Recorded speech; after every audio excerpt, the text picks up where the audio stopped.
ماندارانی بەڕێز لە وتاری ئەمڕۆدا باس لەوە دەکەین کاریگەری تاوان لەسەر ژیانی تاک و کۆمەڵگا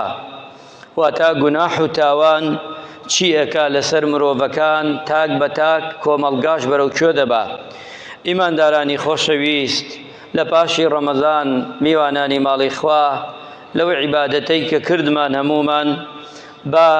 ئەوە بڵین هەمومان بەیەکەوە دەرگای دۆزەخ دووبارە نەکەینەوە لە خۆمان. خوای متعال جل جلاله دەرگای دۆزەخی لێداخستین لە مانگی ڕەمەزان، با ئێمە نەڕۆین بە دوای ئەو خراپانە بگەڕین دەرگای جەهەنەم بکەینەوە لە خۆمان. ئەبێ و زۆر وریابین. دەرگای جەهەنەمش بەچی ئەکرێتەوە؟ بە تاوان و سەرپێچی و گوناح. بە تایبەتی ئەو گوناحانەی ئەمڕۆ خەڵکی حەسابی بۆ ناکا، چی تاوانی گەورە چی تاوانی بچووک، وامان لێ هاتووە سڵ لە تاوان و گوناح و گوناحکاری ناکەین. ئەبێ وریابین، چونکە خوای متعال جل جلاله و لاپەڕەکانی ئەو قورئانە پیرۆزە هەڵدەینەوە ئایەتی زۆری تایە. بەڵام ئێمە دوو ئایەت وەردەگرین. خوای پەروەردگارە فەرمێ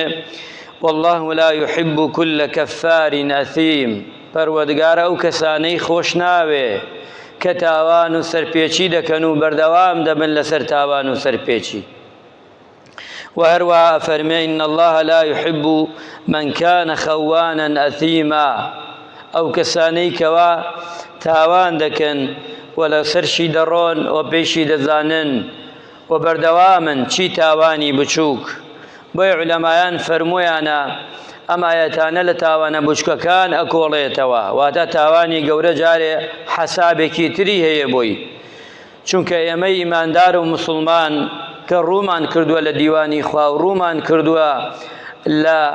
ئاینی ئیسلامی پیرۆز، ئەبێ حەسابی تاوانی بچووک و گەورە لای ئێمە هەر گەورە بێ. چونکە ئەگەروانە بێ ئەو کاتە تووشی خراپە دەبین، وەک شەخص وەک تاک وەک کۆمەڵگاش تووشی نەهامەتی دەبین. معاذ ڕەضا و ڕەحمەتی خوای لێبێ چووە خزمەتی ڕەسوول الله صلی الله عليه وسلم، فەرمووی ئەی پێغەمبەری خوا وەسیەتم پێ بکە. پێغەمبەر گیان صلی الله عليه وسلم فەرمووی وإياك والمعصية. ئەی معاذ وریا بە وریای تاوان، ئامان سەد ئامان معاذ وریای تاوان بە. فەرمووی فإن بالمعصية، چونکە لەبەرەی بە تاوان چیت دەست دەکەوێ؟ تووڕەیی خوای پەروەردگار جەل جەلالوه. یعنی ئینسانێک، مرۆڤێ، موسڵمانێک، کەسێک چی پیاو بێ چی ژن بێ چی گەنج بێ چی پیر بێ، ئەگەر تاوان بکا و بەردەوام بێ لەسەری ئەو لەو سەرەوە تووڕەیی خوا تووشی دێ. ئەگەر چی فەرد بێ چی کۆمەڵگایەک بێ، هەردووگی دەگرێتەوە بە یەکەوە. ئەمە پێغەمبەری خوا صلی الله عليه وسلم بەم سەحابە نازارە ئەفەرمێ ئامان وریا بە، وریای تاوان بە. ئەمجا ئەفەرمێ پێغەمبەری خوا صلی الله عليه وسلم ئەفەرمێ لأعلمن أقوام من أمتي يأتون يوم القيامة بحسنات. لروجي قيامتا خلق كان يقدين حسناتك يكجا زوريان هي وقتشي أفرمي أمثال الجبال، وەک جەوەڵەکانە. ئەو جەوەڵانە چۆن هەمووی سپی بکاتە وەک بە فروابێ، ئەم مرۆڤە لە قیامەتا دێت ئەمەنە حەسەناتی هەیە، ئەوەنە خەیر و چاکەی هەیە. ئەفەرمێت فجعلها الله عز وجل هباء منثورا. بەڵام بە بەرچاوی خەڵکیەوە بایەک دێ هەرچی چاکەی ئەم مرۆڤە ئەم ئینسانەیە باکە ئەیبا و هیچی نامێنێ. خەڵکی زۆر عەجایبی دێ. دەفەرمن ئەمجا فەرمووی ثەوبان فەرمووی صف لەنا، ئەی پێغەمبەری خوا صلی الله علیه وسلم، یان فەرمووی جەلیم لەنا، فەرمووی ئەی پێغەمبەری خوا باسی ئەم کۆمەڵە بکە ئەمانە شێن و ئەم حەمکە خەیر و بەرەکەتیان پێیە و لە دیوانی خوادا بە بایەک هەمووی دەڕوا، نەکوای ئەمە بکەوینە ناو ئەم کۆمەڵەوە. پێغەمبەری خوای صلی الله عليه وسلم فەرمووی ئەمانە ئەو کەسانن ألا نكون منهم ونحن لا نعلم. أمجا فرموي قال أما إنهم إخوانكم من جلدتكم. أمانا لأيوان براي إيوان وكي وبشرن مرۆڤن مسلمانن دیندارن ڕوولەخوان ئەمجا فەرمووی یەأخوذون من الليل كما تأخذون چۆن ئێوە شەو نوێژی دەکەن ئەوانش ئاوا شەو نوێژی دەکەن ئیمانداران زۆر خەتەرە بێ وریا بین. ئەمجا فەرمووی پێغەمبەری خوا صلی الله عليه وسلم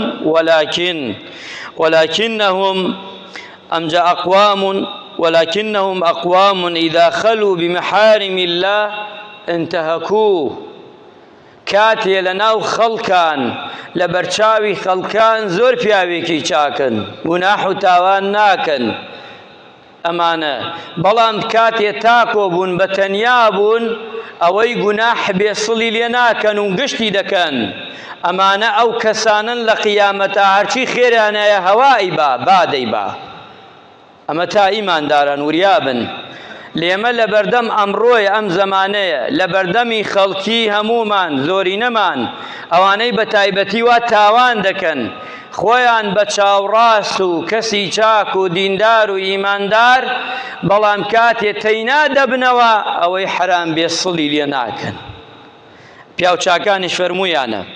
لا تكن وليا لله في العلانية، وریابە لە بەرچاو خەڵکی با مەوە ئەولیای خوا، وا پیشان مەدە تۆ پیاوێکی زۆر چاکی. فەرمووی وعدوا في سری، بەڵام لە نهێنیە دژی خوا ئیش دەکەی. سێ پیاو چاکان چۆن فەرموویانە لە بەرچاوی خەڵکیدا ئەم مرۆڤە پیاوێکی زۆر دیندارە و خەڵکی شایەتی بۆ دەدات کە ئەولیای خوا بێ یان لای خۆی وابێ، بەڵام کاتە کەوتە تنگانە و خۆی تەنیا بوو ئەو کاتە دژی خوا ئیش دەکا و هەرچی گوناح و تاوان و سەرپێچی بێ ئەم سڵی لێ ناکە و ئەنجامی دەدا. بۆیە پێغەمبەری خوا صلی الله عليه وسلم فەرمێ اللهم إني أسألك خشيتك في الغيب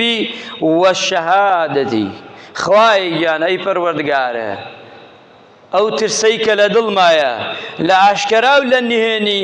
خوایە ترسی تو هەر لە دڵما بێ بۆ ئەوەی کە گوناح و تاوان لە سر و علانیەدا ئینسان خۆی بپارێزێ. ئیماندارانی بەڕێز خوای پەروەردگارە فەرمێ ووضع الكتاب فترى المجرمين مشفقين مما فيه ويقولون يا ويلتنا ما هذه الكتاب لا يغادر صغيرة ولا كبيرة. ها ڕۆژە دێت بەخوای ئێستا ئاوا دانوشتوین کەس گومانی لەوا نییە هەمووتانەوەی چاوی بێ من دەبینێ، منش کە ئێوە دەبینم بەو خوایە و ڕۆژە ئاوا دێ. لەوە زیاترش کاتێ هەڵدەسێنن و ئەو کتابە و سجلەکەت دەکەنەوە ئەو کاتە لەورەدا دەیتە ئەژنوۆیە دەدەیتە بان دەستی خۆتە ئەڵێی خودایە خوای گیان خۆ ئەم کتابە هەمووی تیان نووسراوە خۆ گەورە و بچووک هیچ نەماوە خوای گیان ئەبێ لەم ڕۆژە ئێمە چی بکەین؟ هەمووی لە ناو سجلەکەتدا تۆمار کراوە. بۆی ئیمانداران ئەبێ وریابین بە تایبەتی لەم زەمانەدا گوناح هاتووەتە ماڵەکانمان، گوناح هاتووەتە بەردەستت، هاناو لەب تا گوناح تاوان سەرپێچی. ئەو موبایلەت بینیە لە 190 تاوان و سەرپێچی هاناو موبایلەکەدا، ها لە بەردەمدا ترسی خوات نەبێ هەموو شتێک دەکەی. زۆر ئاسانە بەعزە جار تەنیایشی خۆت و موبایلەکەی کەس نییە بە دەورتا نە منداڵ نە خێزان، ترسی خوا نەبێ هەموو شتێک دەکەی. غەیری ئەوەش لە شوێنی وا هەیە شوێنی خراپە و خراپەکاری لە کۆڵان لە گەڕەک لە ماڵ لە قوتابخانە لە دایرە لە هەموو شوێنەکان تاوان زۆر ئاسان بووە، گوناح زۆر ئاسان بووە لە بەردەستایە. یەک شت ئەدگێڕێتەوە مەگە ترسی خوا بێ، مەگە ترسی خوا بێ. ئەنا ئەو دوای ئەمڕۆ تاوان و سەرپێچی شتێکی زۆر مۆدێلە، ناوی مۆدێلی بۆ دادەنرێ زۆر ئاساییە. بە تایبەتی گوناحە بوشکەکان هەر ئەسڵەن گوناح نییە لەم زەمانەدا، ئەسڵەن بە گوناحی نازانین زۆری نەمان، چیجا گوناحە گەورەکان خوا پەنامان بدە. ئەبێ وریابین پێغەمبەری خوا صلی الله عليه وسلم فەرمێ یا عایشە یان بە ئومەتەکەیش یەڵێ لە حەدیثێکی تردا ئەفەرمێت وریابە ئیاکم والمحقرات الذنوب، وریابە تا ئاگاد لە تاوان و سەرپێچی بێ. پێغەمبەری خوا ئومەتەکەی ئاگادارەکاتەوە، دایکی ئیمانداران ئاگادارەکاتەوە. پێمانش ئەڵێ بە ئەبا ذەڕ فەرمێ ئەگەر هات و تاوانێکت کرد گوناحێ هەوڵدە لەورا بیسڕەوە، فەرمووی پێغەمبەری خوا چۆن بیسڕمەوە صلی الله عليه وسلم ڕاستەوخۆ خێرێ لەو شوێنە بکە هەوڵدا ئەو شوێنەی کە تاوانی لێ کردووە ئەو ئەندامەی کە تاوانت پێ کردووە لە مقابلەکەیدا خێرێکی پێ بکە بۆی بیسڕیتەوە زبانت تاوانی کردووە زیکرێکی پێ بکە دوایەوە دەستت قاچت چاوت گوێت هەمووی و ئەو شوێنەی کە کردوتە هەوڵدا لەو شوێنەشدا ذکر و یادێکی خوا بکە بۆی پەروەردگار بیسڕێتەوە بۆت ئەمجا فەرمێ پێمان پێغەمبەری خوا صلی الله عليه وسلم وریابن تاوان لە ناوتانە با تاوان لە ناوتانە با هەر مرۆڤێ بەردەوام بێ لەسەر تاوان چی بچووکش بێ خوای پەروەردگار ئەو مرۆڤە لە ناو دەدا چونکە مرۆڤ تاوان نەگەڕاوە گوناح نەگەڕاوە با بچووکش بێ یەواش یەواش گەورە دەبێ ئەنەسە فەرمێ لە زەمانی ئێمەدا تاوانە بچکەکان وەک شاخێک بووە یان فەرموویەتی لە گوناحە گەورەکان بووە لای ئێمە تاوانە بچکەکان بەڵام زەمانێک دێت ئەفەرمێ زەمانی کۆتایی و ئاخر زەمان ئەو تاوانە دەکەن تاوانی گەورەش دەکەن وەک چی وایە وەک تەڵێکی بچووک هەیە شتێکی بچووک ئەکەوێتە چاوت بەعزە جار نایبینی بە چاوش نایبینی لای ئەم کەسانە وایە بەڵام ئەو کەسانە فەرمن لای کەسی دوو لە ڕووجەناب تا منافق وایە ئیماندار هەر گەورەیە یعنی زەمانێک دێت تاوان و گوناح زۆر ئاسایی دەبێ و دەکرێ ئینسانی مسلمان ئەبێ زۆر وریای بێ لا صغيرة مع الإصرار فرمویانە پێشەوای بن عباس و هەروەها سەحابەی تر و نازداری پێغەمبەری خوا صلی الله علیه و سلم ئەنەس ئەفەرمێ بچووک نییە لەگەڵ بەردەوامە تاوانەکە گە بچووک بوو بەردەوام کردت ئەوە تاوانی گەورەیە چووکە بەردەوامی ئەمجا فەرمویانە لە پاشەمەش ولا كبيرة مع الاستغفار تاوانی گەورەش نییە لەگەڵ لێخۆش بوونە تۆ بەردەوام بی لەگەڵ تاوانێکی گەورە لە پاڵشیا هەر ئەستەغفر الله بکەیت و بڵێی خوایە لێم خۆش بە ئێوە گوناحی گەورەیە تو خۆت ئەزانی گوناحە گەورەیە ئەی بۆ دەیکەی ئەی خوای گەورە نەوتراوە گوناحە گەورەکان لە مەشیەتی ئەڵڵایان لێت خۆشە بێیان نابێ ئەی تاوانی بچووکە ئەگەر جارجار بیکەی ئەگە بەردەوام کردت ئەوە بچووک نییە ئەوە بێتە تاوانی گەورە کە ئەم پیاو چاکانە فەرمویانە چونکە فەرمویانە تاوان گوناح لای ئینسانی مؤمنی ڕاستەقینە چۆنە فەرمویانە ئەوەیە ئەو ئینسانە ئەو ئیماندارە ئەو موسڵمانە کە تاوان دەکا لە بەرچاوی وەک شاخێکە ئێژە ئێستا و نەختێکی تر ئەم شاخە ڕوخێتە ملما ئەمەنە گەورەیە لای بەڵام لای ئینسانی منافق زۆر ئاساییە وەیە کۆکەوەی چقلێکەوێتە چاوی مێشێ لەبان لوتی لەبان چاوی ئاوایەکی لێکاوە ڕاو هیچی ناوێ ئێژە قەیچێکە ئەوە ڕۆی و تەواو خوا لێمان خۆشەوێ بەردەوامە لەسەر تاوان هەر بەردەوام ئەمڕۆم زەمانەیە بەردەوام هەرێژە خوا لێمان خۆشەوێ خوا کەریمە ئینشاءالله خوا کەریمە خوا ڕەحیمە غەفوورشە شەدید العقابشە وەڵای خوای گەورە ئەگەر کەسێ تاوان بکە و بەردەوام هەتا و ڕۆژەی بچێتە دیوانی خوا لەگەڵ کەسێکا کە تاوان نەکاو بچێتە دیوانی خوا هەردوو گیان وەکێک بچنە باشتەوە خوای گەورە قەت ئیشی وا ناکا چونکە خودای گەورە عادلە کەسی چاک چاکەی بۆ دەکا کەسی خراپ خۆی هەڵبیژاردووە خۆخوا نەیوتوە پێی خۆی حەزەکا لە خراپە و تاوان و خراپەکاری ئەو کاتە ئەبێ باجەکەی بدا باجەکەیشی ئەوەی سزای خوایە خوا پەنامان بدا ئەبێ ئینسانی مسلمان وریابین ئیماندارانی خۆشەویست ئینسانی مسلمان ئەگە تاوانێکی کرد مسلمانان لەناو ئەو دڵە پاکەتدا ئەو دڵە سافەتدا ئەو دڵە سپێتدا چونکە دڵی مسلمان دڵی ئینسان گشتی لەسەر فیتڕەی پاک هاتووە لە پێشدا نوکتەیەکی ڕەشدا ئەنرێ ئەگە دووەمت کرد سێیەم چوارەم یەواش یەواش دڵت هەمووی چی دەبێ ڕەش دەبێتەوە حایسە مرۆڤەکەیە کۆمەڵێ مرۆڤ و خەڵکەیە نە ڕەحمی خوای تایە نە بەزەیی تایە نە ئیژدانی تایە نە زەمیری تایە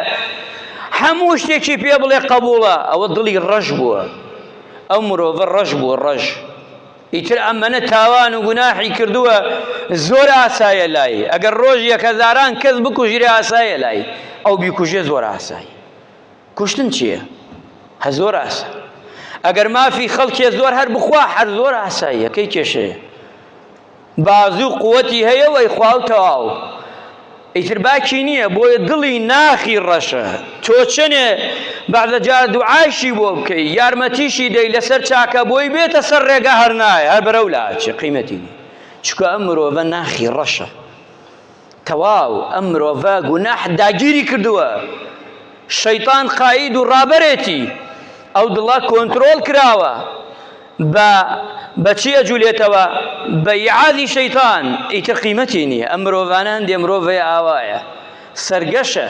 واتە هەموو خراپەکان ناگێڕێتەوە تیایە ئەمجا فەرمن پیاوچاکان فەرمویانە وەک یان خوای گەورە فەرمێ کەلا بەڕان عەلا قولوبهم ما كانوا یەکسیبون دڵیان وەکەوەیە کە خوای پەروەردگار باسی دەکا و وەگێڕاوێتەوە کاتە ئینسان گوناحێکەکە شەیطان جەژنێتی ئیمانداران پێغەمبەری خوا فەرمی عەلەیهی سەڵات وسەلام کاتێ مرۆڤ تاوانێکەکە شەیطان ئیتر ئەو شەوە بە ئیسراحەتە خەوێ ئەو ڕۆژە شان ئەداتەوە ئەگە کەلیمەکە دروست بێ پشت ئەداتەوە ئۆ خەی فڵان کەس تاوان و گوناحی کرد ڕەفیقێترم پەیدا بوو بۆ ئاگری دۆزەخ هەر خۆم تەینانیم چکە ئەو جەماوەر بۆ خۆی خڕەکە حزب و تاقم و پێر دروستەکە شەیطان لە دنیا خەریکەوەیە قبول ناکا بە تەنیا بچێتە ناو ئاگری دۆزەخ و بستوێ ئەبێ کۆمەڵێکی خەڵکێکی زۆری لەگەڵا بن بەیانی هەتا ئێوارە هەتا بەیانی خەریکە بۆی خەڵک لە خشتە بەرێ بۆی تاوان و گوناح بکا بە خەڵکی بەو گوناحە بگەڕێنەوە بۆ لای خوا پێغەمبەری خوا فەرمی عەلەیهی سەڵات وسەلام هەرچی کاتێ مرۆڤێک مسڵمانێ تاوانی کرد شەیطان زۆر پێی خۆشە ئەگەر تاوان و گوناحی نەکرد بە قسەی نەکرد ئەو شەیطانە ئیتر عاجزە ئەو ژیانەی کە هەیە لی تێکەچێ ئەبێ ئێمە خەفەت دەینە شەیطان نەک بینە هاوڕێی شەیطان خوا پەنامان بدا وفەرموویانشە ولقد أحسن من قال لا تحقرن صغيرا إن كان الجبال من العصا يعني توقع تماشاكي جوالك يعني شتێکی بچووک هەلا گەورە لە بچووکەوە دروست دەبێت کە لە بچووک شووە دروست بوو ئەو کاتە چی لێ دێ ئەو کاتە گەورە دەبێت کۆتایی دێین بە وتەی یەکێ لەو پیاوە بەڕێزانەی ئیمامی غەزالیە فەرمێ ئینسان ئەگە بەردەوام بوو لەسەر تاوان گوناحی کرد و ئەنجامیدا ئەوە زۆر تەئکیدی لێبێ تەئسیرێکی یەکجای کوشندەی ئەبێ لەسەر دڵی ئەمجا فەرمێ دوایەوە چونکە بۆ ئەگەر چەندێ بچووکوش بێ هەر تەئسیری زۆرە ئەژێ ئاوتان نەدیە ئەو بەردەڕەقا ئاو بەو نەرمیە ئاو چەنێ نەرمە چی هەیە لە ئاو نەرمتر بێ ئاوێک دابنە با چەندێکەم بێ بیخەبان بەردێکی ڕق دوای چەند ساڵ بێ بەردەکە چی لێکا ئەگە کودی نەکا چاڵی ئەکا ئەگە کونی نەکا چاڵی دەکا يعني تەماشاکە گوناح چەندێ بچووک بێ ئەگە دڵت کون نەکا بە تەئکید زاماری دەکا و چاڵی دەکا ئەم پیاوچاکە چەندە جوانی فەرمووە ئەمجا فەرمێ چونکە ئەگەر بەردەکەیشی کون نەکرد دڵشی کون نەکرد چاڵی کرد هەر بەڵێ تەئکید ئەو دڵە نەخۆش دەکا تەئکیدش لێوێ هەرچی کاتێ ئاو نەیتوانی برد کون بکا و چاڵ بکا دڵی تۆش کەواتە تەئسیری لێ ناکا بە تەئکید تەئسیری تیا دەکا ئیماندارانی بەڕێز خۆشەویستان ئەمە بەعام باسی ئێوە دەکەین ئیتر خۆتان و هەموومان دەزانین تاوان لەکوایە و گوناح لەکوایە خراپە لەکوایە هەموومان دەزانین پێویست ناکات تەفاسیلی زۆر شتەکان بکەینەوە چی لە بچووکێکمانەوە تا گەورەیە ئەوانەی منداڵەکانمان خێر و شەڕ دەزانێت کە زانێت کامە خێرە و کامە شەڕە لە دوای ئەوەی کە گەنجە دوایەوە گەورە ئەبێ گەنجترە دوای پیاوی و بەتەمەن ئافرەتی بەتەمەن کچی گەنج وە کوڕی گەنج ئەمانە هەموومان دەزانین ئەبێ وریابین مسلمانانی خۆشەویست ئیمانداران میوانانی ماڵی خوا عیبادەت دەکەین لە پاڵیدا نەکەین تەماشاکە یعنی تۆ تاوانی هەرە گەورێ شتەکان ئەمڕۆ زروفەکە وا تێک چووە وای لێ هاتووە نازانی لەکوێ دەست پێ بکەی لەکوێ تەواوی کەی هەمووی تێکچووە بەڵام زەمان و ئەگە تەمەن باقیدا ئەبینی ئەو ئیسلامە حقیقەتی ئەو ئیسلامە گشتی لەو ئیسلاما دۆزیتەوە ژیانمان بۆ خراپە چونکە دوورین لەخوا ئەها ببینە ئەمڕۆ ئەوە نەکوژرا سبەینی ئەوە نەکوژا بۆ وایە چونکە کابرای بکوژ ئەکەنە سجنەوە قەڵەوی دەکەن ئەمەنە چوارشانەیەک سبەینێ دەرەچێت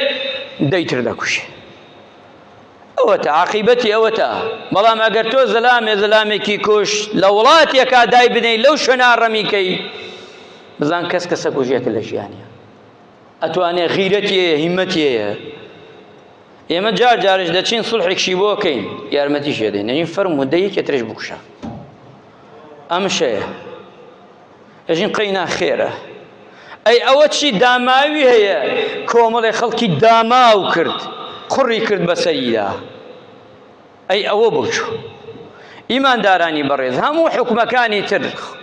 گشتی وایە ئاینی ئیسلام چونکە پەراوێسمان خزمان ئەولاوە خۆمان هاتین خانوونی عەقلیمان دانا بۆ خۆمان بە کەیفی خۆمان بۆ میزاجی عەقلی خۆمان ئەیترەوە عەقڵە شاوایە ئەمڕۆ بڕێکی دەگرێ و بڕێکی ناگرێ و بڕێکشی قوتاری دەبێ ئیماندارانی خۆشەوی ئەبێ وریابین کە وریان نەبووین بە تەئکید شەیتان دەمان خەڵەتێنێ و دونیاش دەمان خەڵەتێنێ خوای گەورە ڕەحممان لێ بکە عاقیبەت خێرمان بکە